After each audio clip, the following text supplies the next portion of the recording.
मी विलास जगताप. मी caste-wise कर्मचारी कल्याण महासंघाचा जिल्हाध्यक्ष म्हणून छत्रपती संभाजीनगरमध्ये काम करतो.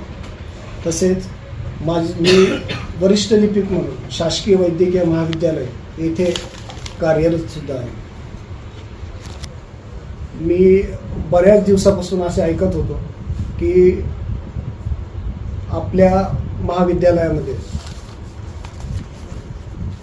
डीन आणि त्यांच्यामार्फत म्हणजे एक ज्युनियर क्लर्क सिद्धार्थ साबळे, हे दोघं, सिद्धार्थ साबळे हा कलेक्शन करतो आणि डीन पैसे घेऊन लोकांना कामं देतात, असं नेहमी ऐकत होतो. त्यामुळे मी माझ्या मुलीच्या नावाने लायसन काढून मला स्टिंग ऑपरेशन करायचं होतं, म्हणून मी माझ्या मुलीच्या नावाने एक लायसन काढलं आणि त्या लायसन AJ एंटरप्राइजेस या नावाने लायसन काढलं.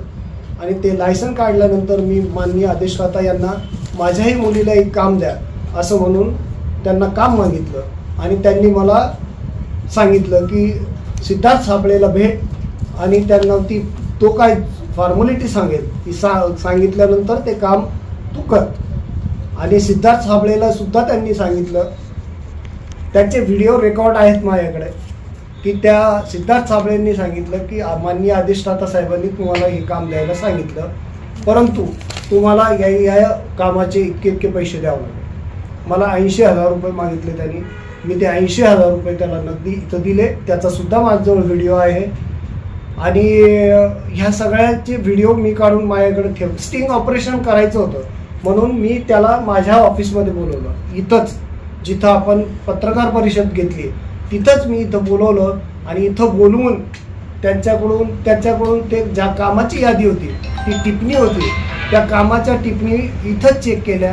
आणि ज्या कामाबद्दल मी त्याला सांगितलं की हे काम मला दे, त्या कामाचे दुसऱ्या दिवशी येऊन त्याने माझ्याकडून पैसे घेऊन गेला. माझ्याजवळ जो टिप्पणी घेऊन आला होता त्याचे पण व्हिडिओ आहेत आणि पैसे घेऊन गेला त्याचे पण व्हिडिओ आहेत.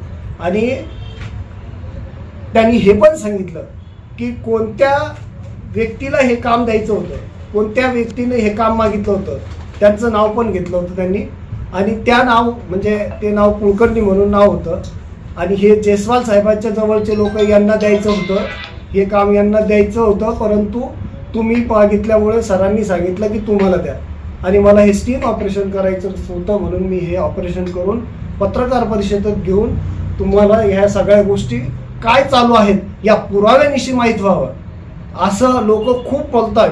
की माननीय आपले विरोधी पक्षनेते अंबादास दानवे साहेब यांनी सुद्धा तक्रार केलेली आहे, माननीय प्रदीपजी जयस्वाल आमदार साहेब यांनी सुद्धा तक्रार केलेली आहे. परंतु त्या तक्रारीला मला असं वाटतं काही पुरावा नसेल म्हणून काही झालं नसेल, परंतु मी पुराव्यानिशी हे सगळं जमा केलं. आणि मी सध्या त्यांनाही भेटणार आहे, माजी विरोधी पक्षनेते अंबादास दानवे साहेब यांनाही भेटणार आहे.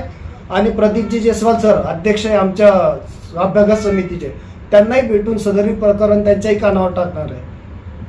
हे काम कशाचं होतं नेमकं? काम कशाचं होतं? काम खरेदीचे भरपूर होते. त्याच्यात त्या स्लीपर चप्पल होत्या, फिनेल होतं, झाडू होते, खराटे होते, पेपर होते, सोडा होता, खूप सारं काम होतं. ते 30-35 लाखाचं काम त्यांनी मला सांगितलं होतं की तुला ते काम देतो.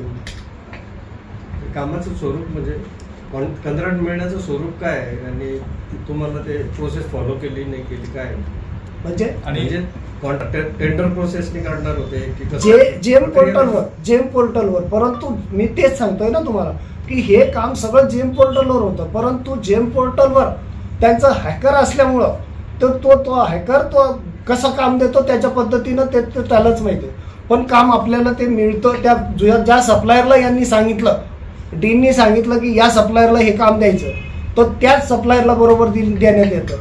ही त्यांची जी प्रक्रिया आतून चालणार आहे याबद्दल आपल्याला नाही सांगता येणार काही. पालकमंत्री त्यांना पाठीशी घालतात असा आरोप नाही, पालकमंत्र्यांना पालकमंत्री भाषणात म्हणजे ज्या आमचे कर्मचारी सरकारी नोकर राहतात, सगळे डॉक्टर असतात, कर्मचारी वर्ग 3 वर्ग 4चे कर्मचारी ते भाषण ऐकायला असतात, त्यांच्या समक्ष पालकमंत्री यांनी 2दा सांगितलं. एकदा जिमच्या उद्घाटनासाठी आले तेव्हा सांगितलं की मिस्टर सुकरे तुम्हाला कोणी काढणार नाही, मी तुमच्या पाठीशी आहे. आणि असं हास्य हे करून मजाकमध्ये म्हणून असे बोलले. आणि परत आता वर्ग 4 कर्मचाऱ्यांच्या नियुक्तीचे आदेश द्यायचे होते, त्यावेळेला एकदा बोलले की तुम्हाला कोणी काही करणार नाही, तुम्ही जितक्या संघटना सगळ्या संपवून टाकल्या. अहो, संघटना ह्या संविधानिक शस्त्र आहे. संविधानाने जर कदाचित संघटनेला परवानगी दिल्या नसत्या महाराष्ट्र शासनाने, तर एखादा असे मुजोर अधिकारी, या मुजोर अधिकाऱ्यांमुळे कर्मचाऱ्यांनी आत्महत्या केल्या असत्या. आता पुढची भूमिका काय आहे? पुढची भूमिका मी आता याच्यानंतर मी एक परवाच्या दिवशी पोलिसांची परवानगी घेऊन एक आंदोलन असं करणार, एकटंच आंदोलन करणार आहे. कारण की सगळे कर्मचारी दबावात आहे. म्हणून मी माझं ठाम मत असं केलेलं आहे, मी मेलो तरी चालेल, परंतु मी म्हणजे ह्याला बळी नाही पडणार. यांच्या म्हणजे डॉक्टर बाबासाहेब आंबेडकरांनी सांगितलेलं आहे की अन्याय करणारापेक्षा अन्याय सहन करणारा जास्त गुन्हेगार आहे. म्हणून मी जो शेवट होईल तो चालेल. मला माहिती आहे की ज्या वेळेस त्यांना कोणत्याच नियमाने, म्हणजे प्रभारी असल्यानंतरही 2 वर्ष त्यांनी इथं काढले, म्हणजे त्यांच्या किती ओळखी असतील.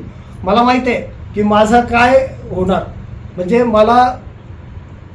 मी एक वरिष्ठ लिपिक आहे. मी एक अगोदर वाहन चालक होतो, कनिष्ठ लिपिक, आता वरिष्ठ लिपिक. यांच्यासाठी मला माहिती आहे की माझ्या नोकरीवर खूप मोठी गदा येणार आहे. माझ्या नोकरीवर खूप मोठी गदा येणार आहे, परंतु मला तो गदा आली तर चालेल, मला मरण आलं तर चालेल. सदरील प्रकरणामध्ये यांनी कुणाला सुपारी देऊन मला मारण्याचाही प्रयत्न केला तरी चालेल, पण मी याचा माझे अंतिम मत हे की अधिष्ठाता यांची इथून बदली करण्यात यावी. बदली झाली पाहिजे का कारवाई झाली पाहिजे अशी काही? अरे, बदली म्हणजे बदली झाल्यानंतरच कारवाई होईल ना. ते जर अधिष्ठाता म्हणून तिथं बसलेले असले तर त्यांची चौकशी कोण करेल? अधिष्ठाता म्हणून बसल्यानंतर, अधिष्ठाता हे पद मुख्य पद आहे. अधिष्ठाता हे पद मुख्य असल्यामुळं अधिष्ठाताची बदली कोण करेल? म्हणजे अधिष्ठाता चौकशी करेल ना इतरांची. जर बदली झाली तर इतर अधिकारी त्याचा पाठपुरावा करू शकतो, बरोबर ना. जर कदाचित हेच इथं बसलेले असले आणि विलास जगताप करतोय, मग विलास, आता ही पत्रकार परिषद घेतली आपण, ही पत्रकार परिषद घेतल्यानंतर जसं त्यांना कळेल तशी माझी फाईल मागवणे, माझी बायको नोकरी करते तिची फाईल मागवणे, माझी मुलगी नोकरी करते तिची फाईल मागवणे, विनाकारण जो मानसिक त्रास असतो तो त्रास देणं, हे डॉक्टर शिवाजी सुकरेंचं हे मुख्य स्वभाव आहे. मुख्य स्वभाव आहे त्यांचा की त्रास देणे. त्या व्यक्तीला खूप मानसिक त्रास दिल्यानंतर त्यांनी शांत होणे आणि त्याच्यानंतर त्यांनी त्यांचा कारोबार चालू देणे.